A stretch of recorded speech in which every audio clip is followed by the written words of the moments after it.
Al congresso ASCO 2024, presentata alla fine dell'arruolamento del Roma Trial, uno degli studi clinici più importanti e significativi anche a livello internazionale. Ne parliamo con il professor Paolo Marchetti, presidente della Fondazione per la Medicina Personalizzata, fondazione che ha promosso questo studio. Professore.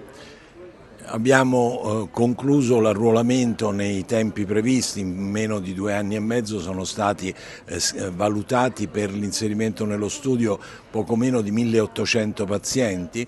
La metà di questi, circa 800 pazienti, presentavano delle alterazioni genomiche tali da dover essere discusse nell'ambito del Molecular Tumor Board, che in 127 incontri settimanali ha discusso specificamente questi casi ed ha consentito a poco meno di 400 pazienti di accedere a terapia a bersaglio molecolare. Un importante risultato che ha messo in evidenza quali siano le alterazioni più frequentemente riscontrate, da un lato quelle che consentono l'accesso alla immunoterapia, quindi o la presenza di instabilità dei microsatelliti o un elevato carico mutazionale o la combinazione di questi parametri.